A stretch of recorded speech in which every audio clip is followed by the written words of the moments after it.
Hello বন্ধুরা, আজকে আমি ব্রেড রোল বানাবো।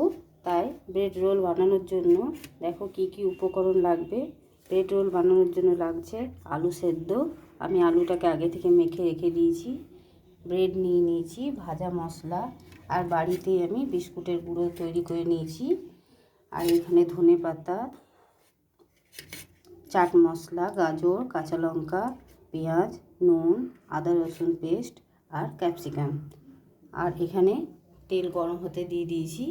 এবারে চলো কিভাবে কি মাখবো, কি কি উপকরণ দিয়ে সব তোমাদের দেখাবো। দেখো বন্ধুরা, আলুটা আগে থেকে মেখে নিয়েছি। এবারে আমি পাউরুটিগুলোকে ছোট ছোট করে দিয়ে দেবো কেটে।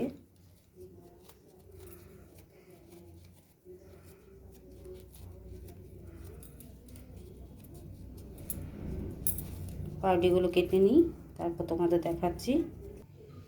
দেখো বন্ধুরা, পাউরুটিগুলো কেটে নিয়েছি। এবারে দিয়ে দেবো উপর থেকে একটু ভাজা মশলা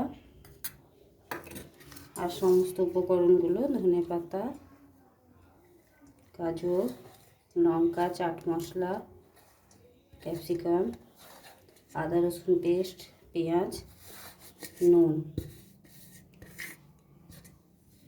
এবার ভালো করে মেখে নেব, তারপর তোমাদের দেখাচ্ছি মেখে নিয়ে। দেখো বন্ধুরা, সব ভালোভাবে মাখানো হয়ে গেছে। এবারে আমি এইভাবে হাতে চেপে চেপে এইভাবে লম্বা করবো, যে কোনো শেপ দিলেই হলো। এবারে বিস্কুটের গুঁড়োতে দিয়ে দিতে হবে।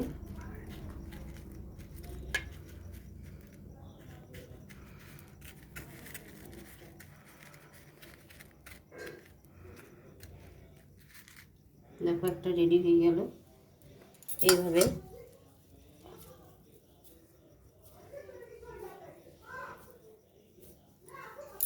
এইভাবে আরেকটা তোমাদের দেখিয়ে দিচ্ছি, তারপর পরপর সবগুলো করে নেব, তারপর তোমাদের দেখাবো।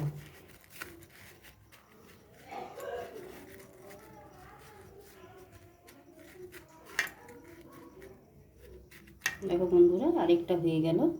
এবারে পরপর সবগুলো করে নিই, তারপর তোমাদের দেখাচ্ছি।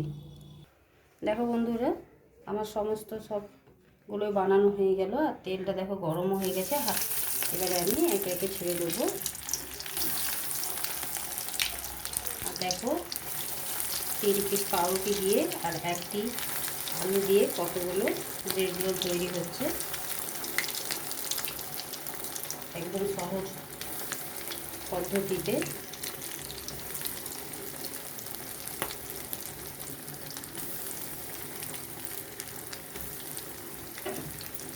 এগুলো আস্তে আস্তে ভেজে নিতে হবে,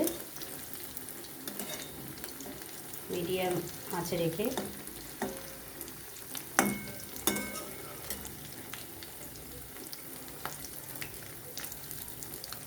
এইভাবে আমি উল্টে পাল্টে ভেজে নিই, তারপর তোমাদের দেখাচ্ছি। দেখো বন্ধুরা, আমি সবগুলো এপিট উপিট করে ভালোভাবে তেলে ছেঁকে ভেজে নিয়েছি। আর দেখো, দেখতেও সুন্দর হয়েছে আর খেতেও খুব সুস্বাদু হবে। তোমরা অতি অবশ্যই বাড়িতে আমার মতো বানিয়ে দেখবে আর জানাতে ভুলবে না। দেখো খুব ক্রাঞ্চ হয়েছে, আওয়াজও হচ্ছে।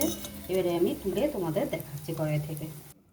দেখো বন্ধুরা, পাউরুটির রোলের রেসিপিটা তৈরি হয়ে গেছে। তোমাদের ভিডিওটা ভালো লেগে থাকে, ভিডিওটাকে লাইক, শেয়ার এবং চ্যানেলটিকে সাবস্ক্রাইব করতে ভুলবে না। আর এইভাবে বানিয়ে খেতে অতি অবশ্যই ভুলবে না।